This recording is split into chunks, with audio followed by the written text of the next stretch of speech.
The nurses at St. Michael's Hospital whispered about her as they passed room 412, the woman with the designer silk robe, the one whose surgery had gone perfectly, yet who stared out the window in complete silence. A breath doctor. Ben Matthews was 28 years old, fresh-faced with warm brown eyes and hair that never quite stayed in place, the kind of young doctor who still believed medicine was about more than charts and medications. When he took over Margaret's case that Thursday morning, he read through her file with growing concern. Elective vocal cord surgery, he murmured to himself. Successful procedure, but she won't speak. A pause. The head nurse, Patricia, a woman who'd seen everything in her 40 years at St. Michael's, pulled him aside. She's a tough one, Dr. Matthews. Built a software empire from nothing. Worth millions now, but something's different this time. It's like she's given up. Ben nodded slowly, tucking the file under his arm. He'd learned in medical school that healing wasn't always about the body. A gentle transition. When he entered room 412, Margaret sat by the window in that silk robe, deep burgundy, expensive. She was 62, though she carried herself with the posture of someone who'd spent decades in boardrooms. Her silver hair was swept back elegantly, but her eyes held a weariness that had nothing to do with surgery. "Good morning, Mrs. Chen," Ben said softly, pulling up a chair, not the doctor's stool, a regular chair right beside her. "I'm Dr. Matthews, but you can call me Ben." She didn't turn, just kept watching the maple tree outside, its leaves dancing in the November wind. A pause. Ben didn't push. He checked her vitals, made notes, then did something unusual. He sat back down. "That maple out there," he said quietly, "reminds me of the one in my grandmother's yard. She used to say trees know how to wait. They understand patience." Still nothing. But he thought he saw the smallest shift in her shoulders. A breath for 3 more days. Ben visited Margaret twice daily. He never pressed her to speak. Instead, he talked about small things. The weather, his grandmother's maple, the coffee in the hospital cafeteria that tasted like cardboard, his younger sister who was starting college, life in all its ordinary beauty. On the 4th day, he brought his guitar, a pause. "My grandfather taught me," he explained, settling into the chair with the worn acoustic guitar across his lap. He said music reaches places words can't quite touch. Margaret's eyes flickered toward him for the first time. Ben's fingers found the strings, and he began to play. Not a concert, just a simple melody. Danny Boy, slow and tender. His voice was untrained but honest, carrying the kind of warmth that comes from the heart rather than technique. An emotional pause. Halfway through the song, he saw it. A tear sliding down Margaret's cheek. He kept playing softer now. When the last note faded, he simply sat there, guitar resting in his lap. "Sometimes," he said gently, "we forget it's okay to be tired. To stop being strong for just a moment." A breath. Margaret's lips trembled. When she finally spoke, her voice was hoarse, not from the surgery, but from emotion held too long. "My husband used to sing that song." The words hung in the air like something sacred.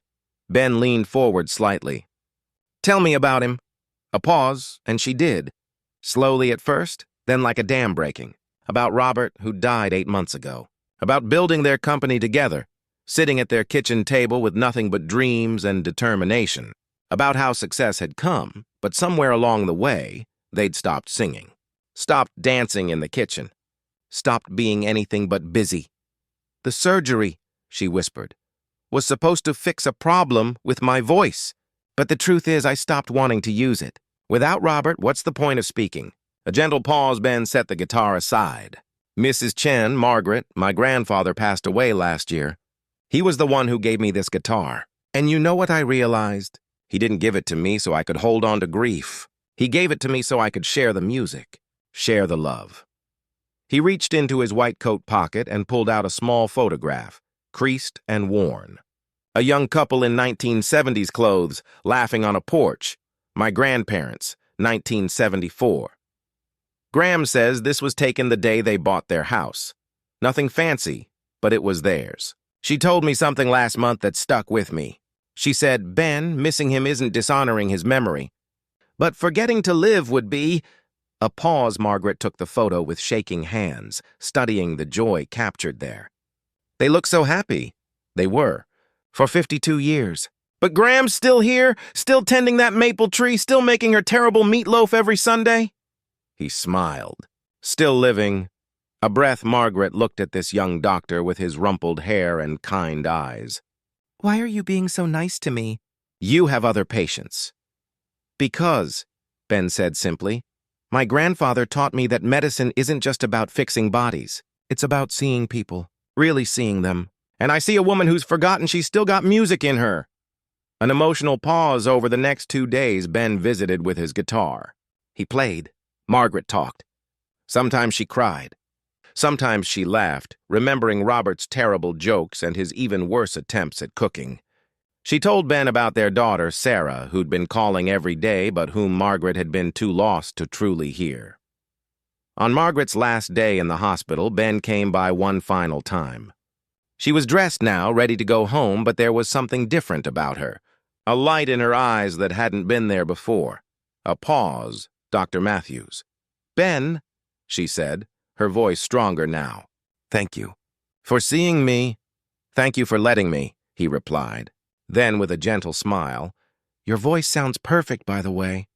"Be sure to use it," she laughed, a real laugh that seemed to surprise her. "I will. I'm calling my daughter from the car." "Really talking to her this time?" A breath. As Margaret turned to leave, she paused. "That guitar. Your grandfather had good taste. And good timing, giving it to you." "He had good timing his whole life," Ben said softly. "Always knew when someone needed a song." A pause. 6 months later, Ben received a letter. Inside was a photograph of Margaret standing in front of a community center, its sign reading, "The Robert Chen Music Therapy Wing, where healing meets harmony." She'd funded an entire music therapy program. The note was simple. "Thank you for reminding me that silence isn't strength. That, speaking up, singing out, and living fully is the greatest honor we can give to those we've lost. You have your grandfather's gift, Ben. Keep sharing it. Margaret." A final pause. Ben pinned the photo above his desk, right next to the picture of his grandparents.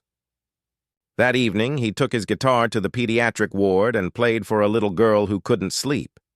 Because kindness, he'd learned, works like music. It reaches places words alone cannot touch.